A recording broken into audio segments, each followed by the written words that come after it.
Getting a Job, Maya Angelou. My room had all the cheeriness of a dungeon and the appeal of a tomb. It was going to be impossible to stay there, but leaving held no attraction for me either. The answer came to me with the suddenness of a collision. I would go to work. Mother wouldn't be difficult to convince. After all, in school I was a year ahead of my grade, and Mother was a firm believer in self-sufficiency. In fact, she'd be pleased to think that I had that much gumption, that much of her in my character. She liked to speak of herself as the original do-it-yourself girl. Once I had settled on getting a job, all that remained was to decide which kind of job I was most fitted for. My intellectual pride had kept me from selecting typing, shorthand, or filing as subjects in school, so office work was ruled out. War plants and shipyards demanded birth certificates, and mine would reveal me to be 15 and ineligible for work. So the well-paying defense jobs were also out. Women had replaced men on the streetcars as conductors and motormen, and the thought of sailing up and down the hills of San Francisco in a dark blue uniform with a money changer at my belt caught my fancy. Mother was as easy as I had anticipated. The world was moving so fast, so much money was being made, so many people were dying in Guam and Germany that hordes of strangers became good friends overnight.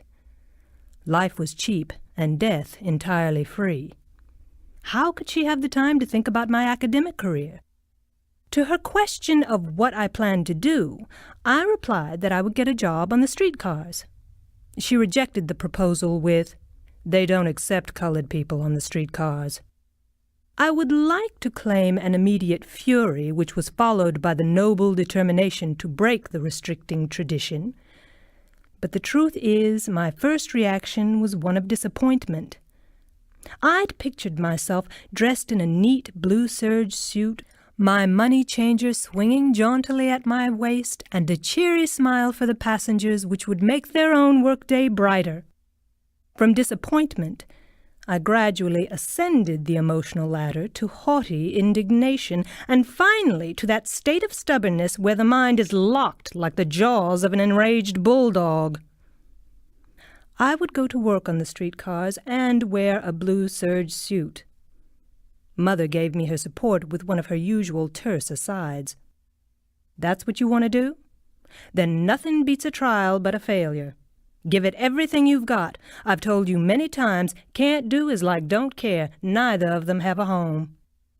Translated, that meant there was nothing a person can't do, and there should be nothing a human being didn't care about. It was the most positive encouragement I could have hoped for. In the offices of the Market Street Railway Company, the receptionist seemed as surprised to see me there as I was surprised to find the interior dingy and the decor drab. Somehow I had expected waxed surfaces and carpeted floors. If I had met no resistance, I might have decided against working for such a poor-mouthed-looking concern. As it was, I explained that I had come to see about a job. She asked, was I sent by an agency, and when I replied that I was not, she told me they were only accepting applicants from agencies. The classified pages of the morning papers had listed advertisements for motorettes and conductorettes, and I reminded her of that. She gave me a face full of astonishment that my suspicious nature would not accept. "I am applying for the job listed in this morning's Chronicle, and I'd like to be presented to your personnel manager." While I spoke in supercilious accents and looked at the room as if I had an oil well in my own backyard, my armpits were being pricked by millions of hot-pointed needles. She saw her escape and dived into it. He's out for the day. You might call tomorrow, and if he's in, I'm sure you can see him." Then she swiveled her chair around on its rusty screws, and with that I was supposed to be dismissed. "May I ask his name?" She half-turned, acting surprised to find me still there. "His name? Whose name?" "Your personnel manager." We were firmly joined in the hypocrisy to play out the scene. "The personnel manager? Oh, he's Mr. Cooper, but I'm not sure you'll find him here tomorrow. He's—" "Oh, but You can try." "Thank you." "You're welcome." And I was out of the musty room and into the even mustier lobby. In the street, I saw the receptionist and myself going faithfully through paces that were stale with familiarity, although I had never encountered that kind of situation before, and probably neither had she. We were like actors who, knowing the play by heart, were still able to cry afresh over the old tragedies and laugh spontaneously at the comic situations. The miserable little encounter had nothing to do with me, the me of me, any more than it had to do with that silly clerk. The incident was a recurring dream concocted years before by stupid whites, and it eternally came back to haunt us all. The secretary and I were like Hamlet and Laertes in the final scene where, because of harm done by one ancestor to another, we were bound to duel to the death. Also because the play must end somewhere. I went further than forgiving the clerk. I accepted her as a fellow victim of the same puppeteer. On the streetcar, I put my fare into the box, and the conductorette looked at me with the usual hard eyes of white contempt. "Move into the car. Please move on in the car." She patted her money-changer.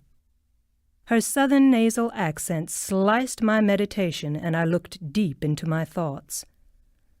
All lies. All comfortable lies. The receptionist was not innocent, and neither was I.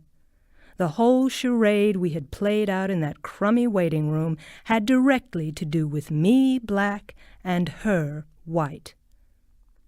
I wouldn't move into the streetcar, but stood on the ledge over the conductor, glaring. My mind shouted so energetically that the announcement made my veins stand out and my mouth tighten into a prune. I would have the job. I would be a conductorette and sling a full money-changer from my belt. I would. The next 3 weeks were a honeycomb of determination with apertures for the days to go in and out. The Negro organizations to whom I appealed for support bounced me back and forth like a shuttlecock on a badminton court. Why did I insist on that particular job? Openings were going begging that paid nearly twice the money. The minor officials with whom I was able to win an audience thought me mad. Possibly I was. Downtown San Francisco became alien and cold, and the streets I had loved in a personal familiarity were unknown lanes that twisted with malicious intent. Old buildings whose gray rococo facades housed my memories of the 49ers and Diamond Lil, Robert Service, Sutter, and Jack London, were then imposing structures viciously joined to keep me out. My trips to the streetcar office were of the frequency of a person on salary. The struggle expanded. I was no longer in conflict only with the Market Street Railway, but with the marble lobby of the building which housed its offices and elevators and their operators. During this period of strain, Mother and I began our first steps on the long path toward mutual adult admiration. She never asked for reports, and I didn't offer any details. But every morning she made breakfast, gave me car fare and lunch money as if I were going to work. She comprehended the perversity of life, that in the struggle lies the joy. That I was no glory seeker was obvious to her, and that I had to exhaust every possibility before giving in was also clear. On my way out of the house one morning, she said, "Life is going to give you just what you put in it. Put your whole heart in everything you do and pray. Then you can wait." Another time she reminded me that God helps those who help themselves. She had a store of aphorisms which she dished out as the occasion demanded. Strangely, as bored as I was with clichés, her inflection gave them something new and set me thinking, for a little while at least. Later, when asked how I got my job, I was never able to say exactly. I only knew that one day, which was tiresomely like all the others before it, I sat in the railway office, ostensibly waiting to be interviewed. The receptionist called me to her desk and shuffled a bundle of papers to me. They were job application forms. She said they had to be filled in triplicate. I had little time to wonder if I had won or not, for the standard questions reminded me of the necessity for dexterous lying. How old was I? List my previous jobs starting from the last held and go backward to the first.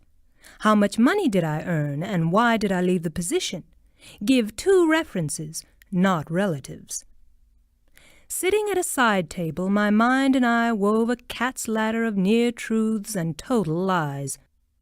I kept my face blank, an old art, and wrote quickly the fable of Marguerite Johnson, aged 19, former companion and driver for Mrs. Annie Henderson, a white lady, in Stamps, Arkansas. I was given blood tests, aptitude tests, physical coordination tests, and Rorschachs. Then, on a blissful day, I was hired as the first Negro on the San Francisco streetcars. Mother gave me the money to have my blue serge suit tailored, and I learned to fill out work cards, operate the money changer, and punch transfers. The time crowded together, and at an end of days I was swinging on the back of the rackety trolley, smiling sweetly and persuading my charges to step forward in the car, please. For 1 whole semester, the streetcars and I shimmied up and scooted down the sheer hills of San Francisco. I lost some of my need for the black ghetto's shielding sponge quality as I clanged and cleared my way down Market Street with its honky-tonk homes for homeless sailors, past the quiet retreat of Golden Gate Park and along closed, undwelled-in-looking dwellings of the Sunset District. My work shifts were split so haphazardly that it was easy to believe that my superiors had chosen them maliciously. Upon mentioning my suspicions to Mother, she said, "Don't worry about it. You ask for what you want and you pay for what you get. And I'm going to show you that it ain't no trouble when you pack double." She stayed awake to drive me out to the car barn at 4:30 in the mornings, or to pick me up when I was relieved just before dawn. Her awareness of life's perils convinced her that while I would be safe on the public conveyances, she wasn't about to trust a taxi driver with her baby. When the spring classes began, I resumed my commitment with formal education. I was so much wiser and older, so much more independent, with a bank account and clothes that I had bought for myself, that I was sure that I had learned and earned the magic formula which would make me a part of the gay life my contemporaries led.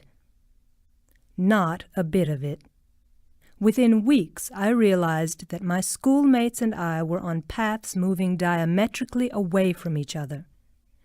They were concerned and excited over the approaching football games, but I had in my immediate past raced a car down a dark and foreign Mexican mountain. They concentrated great interest on who was worthy of being student body president and when the metal bands would be removed from their teeth, while I remembered sleeping for a month in a wrecked automobile and conducting a streetcar in the uneven hours of the morning.